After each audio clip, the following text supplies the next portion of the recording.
Coming up on Network Africa.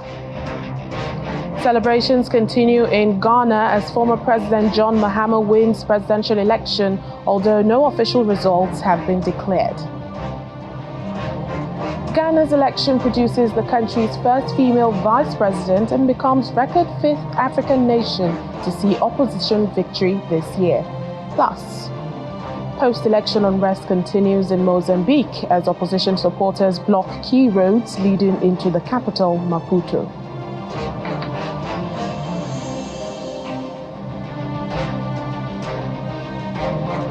Hello and welcome to the program this week. I'm Layo Olarinde. We're beginning in Ghana. The country is witnessing a political comeback as former President John Mahama is touted to have won Saturday's presidential polls. Official results are yet to be announced by the electoral authorities. However, his opponent, Mahamudu Bawumia of the ruling New Patriotic Party, has already accepted defeat, calling him to congratulate him and also to concede. The supporters of John Mahama are also jubilant with celebrations happening across the country. Our correspondent Amarachi Ubani reports.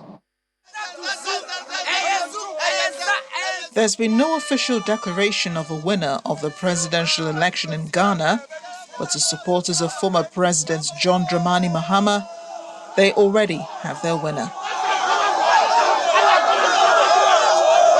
Though all of the ballots are yet to be fully counted, Mahama was already set to be in the lead with 56.3% of votes against 41.3% for Mahamudu Bawumia. Previous election was somehow shaking, and then there was a lot of, let me say, inconveniences. But this time we want it to be smoother than the previous election, so that everything will be clear. I'm very, very, very happy because of John have winning Bole district or Bole municipality. So today I'm very, very happy. All of the town, young boys, youth, ladies, old men, all of them are very, very happy because of their brother, their son, their uncle, their, their son. The former president acknowledged on social media platform X that he had received a congratulatory call from the vice president following his win. Bawumia said he called Mahama to congratulate him. Bawumia said he was basing his concession on internal tallies from the governing New Patriotic Party.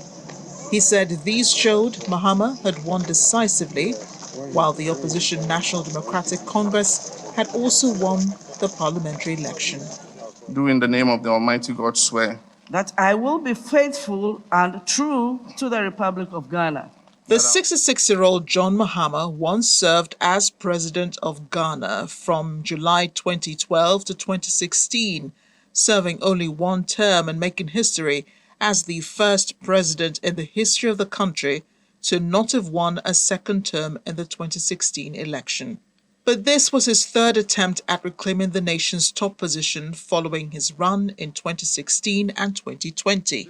One of the first African leaders to congratulate Mahama on his victory, President of the ECOWAS Commission, Dr. Omar Toure, who congratulated the people of Ghana for conducting successful presidential elections and for the democratic maturity displayed throughout the electoral process. He also praised the smooth transition of power.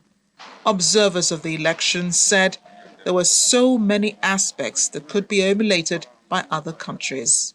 It's quite interesting because, quite in a lot of other places, even when you know you're losing, you either try to do something that will disrupt the process. Even when you know you're losing, you try to do something that, even after the result has been announced, people head to court. Some people head to court and then we stretch it from tribunal to appeal, and in some cases the Supreme Court, creating another market for lawyers and, of course, looking at opportunities of finding a way to penetrate our judiciary and quite a lot of this issues. So that announcement he made and conceding that election brought down the entire tension. The elections come amidst the country's worst economic crisis in a generation, which saw the cost of basic goods shoot up, while young people struggled to get jobs and the country was unable to repay its debts. Challenges Mahama has to face his second time as president. Amarachi Ubani, Channels Television News.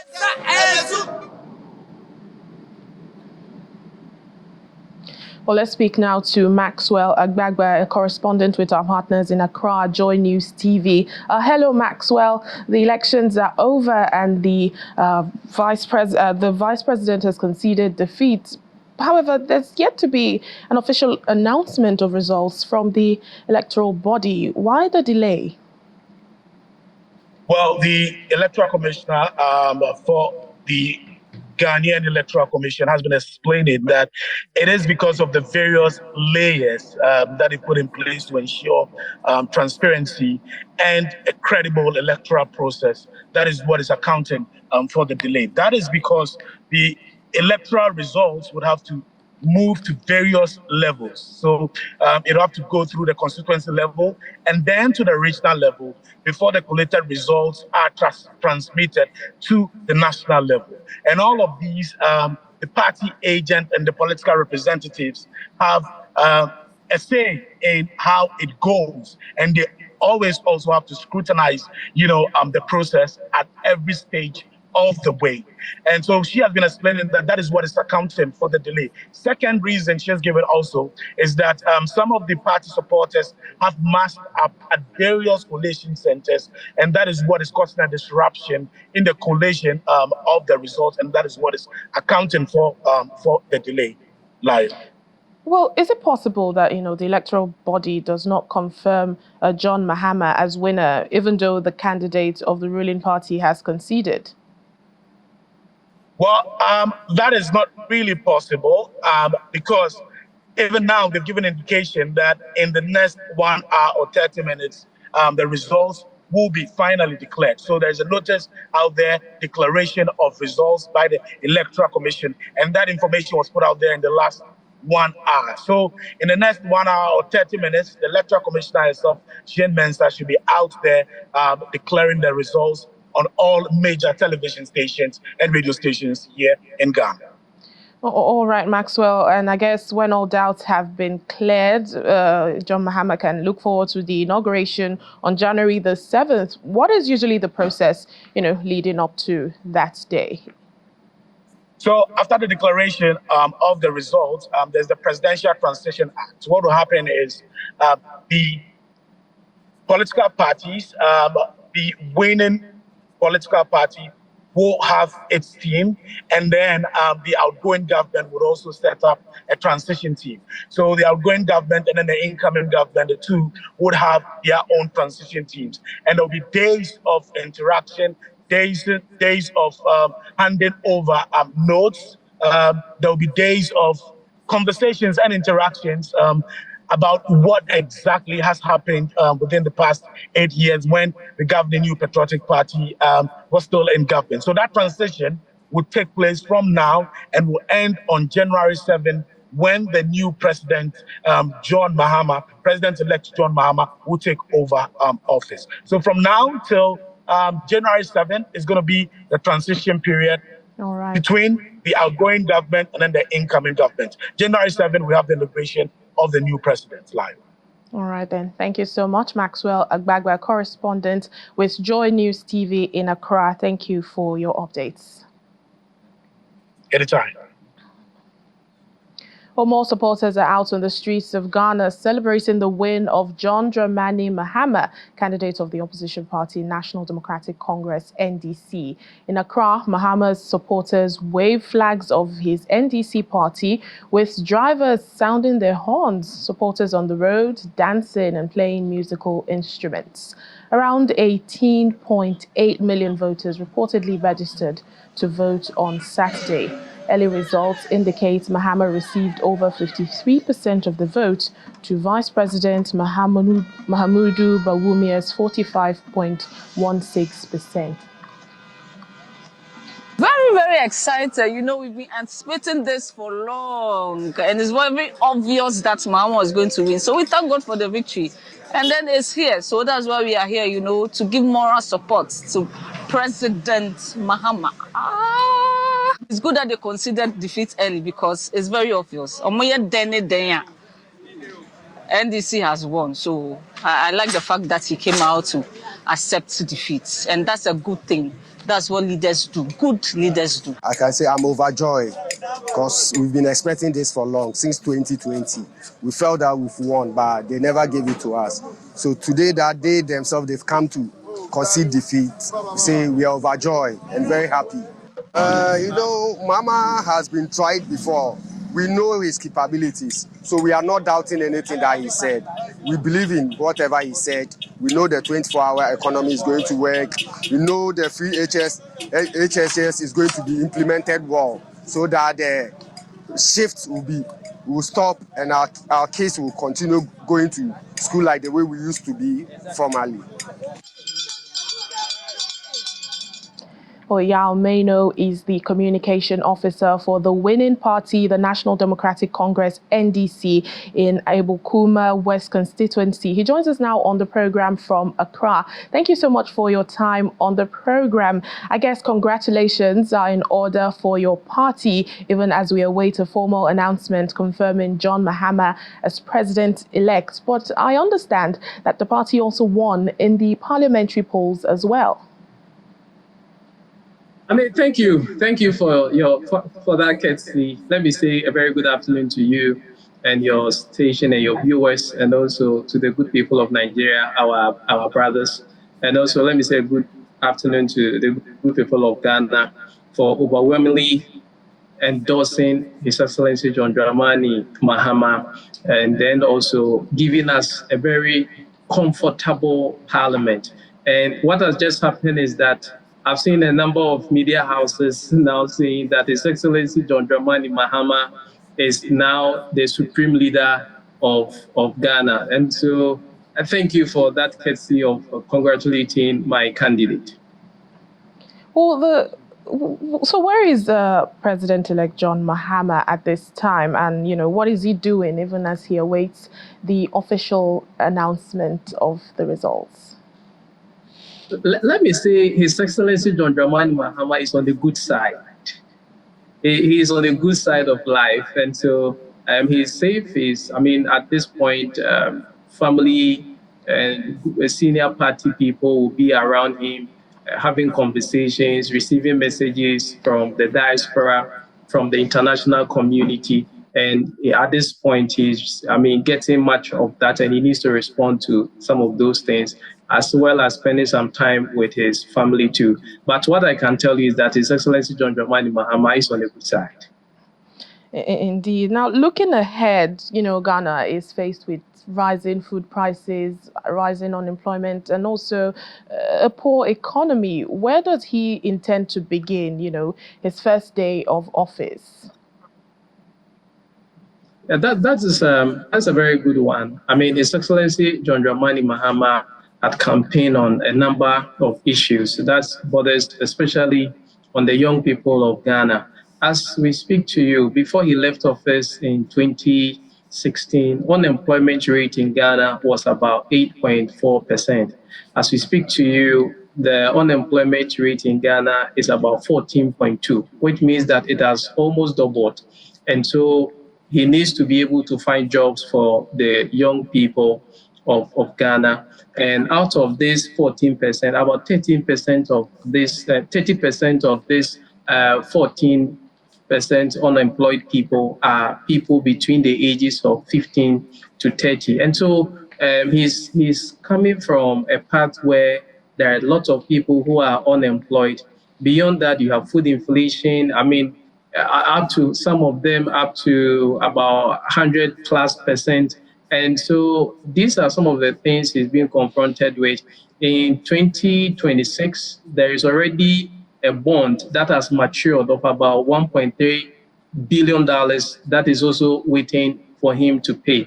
There have been a number of taxes the Ghanaian people complain about, like the COVID tax, like the VAT tax, like the e-levy, and a number of taxes that the Ghanaian population is expecting him to be able to, scrap them off so that we can get some space to be able to do business. And so this is where he's coming from. He's coming to deal with a number of corruption that has bedeviled the country for the past 8 years. And so He's coming from the first day of office means that there is work for him. But the good thing is that the Flagstaff House or the Jubilee House is not new to him. He has been there before. He spent about 6 years or about 5 years as president, 4.5 months as president there. And so we believe that he's starting on a very good note.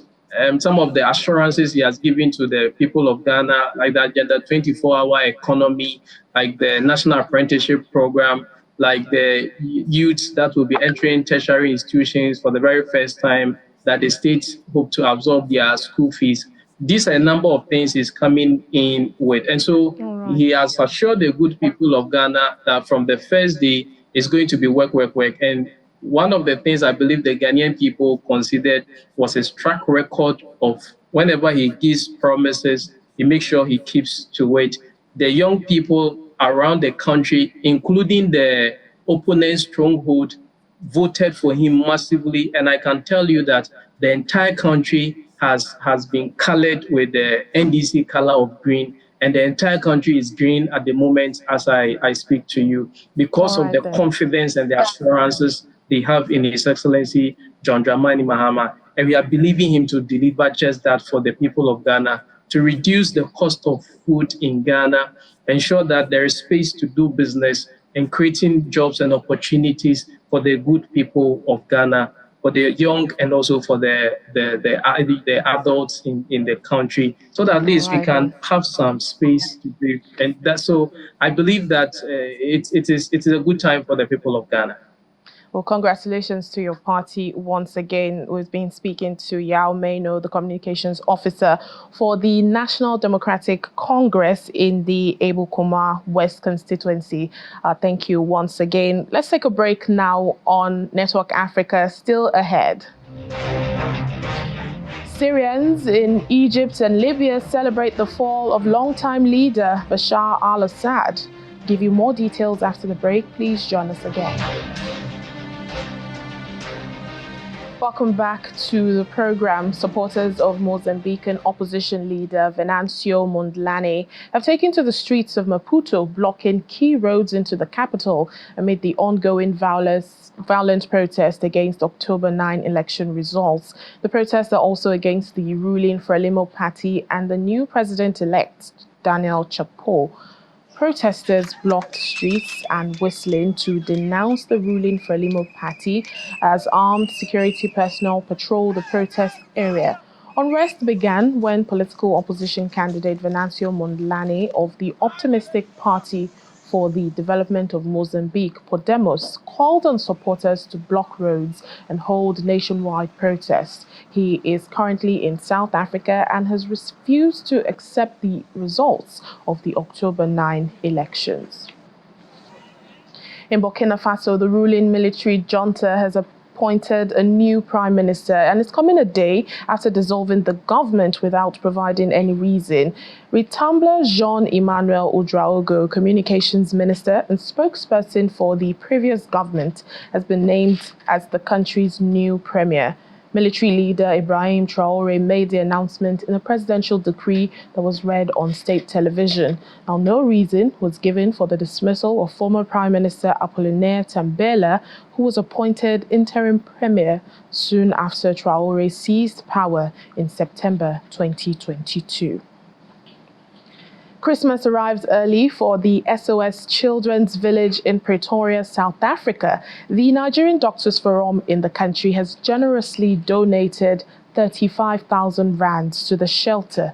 The SOS Children's Shelter cares for over 90 children, many of whom have been neglected by their parents or are orphans. Our correspondent Innocent Samosa brings us this report. It's the festive season, a time of giving. In the spirit of the holidays, the Nigerian Doctors Forum South Africa has made a generous contribution to a village in Mamelodi, east of Pretoria. We represent a body of doctors, over 200 doctors of Nigerian extract practicing in South Africa. And we feel, as part of our social responsibility and the impact we can have on our communities, to be able to assist the underprivileged members of our society. Our hearts are touched by the enormous work that this organization do in terms of sheltering the kids in their custody. Tadita Matiti from SOS Children's Village says it's truly heartwarming to see organizations coming together to make a difference. I'm so happy about this because we have so many needs and we'll cover some of our needs, especially during this festive season. Yeah. What would you like to say to the Nigerian Doctors Forum? I would like to say to them, what they did is so big to us, and they must always do that. By doing that, they are putting a smile on our children, and I'm so happy. On behalf of all mothers and the management, I thank them from the bottom of my heart. I would like to thank them for donating and for their help and support. The outreach event rounded off with an elegant evening of glitz and glamour at a star-studded gala night.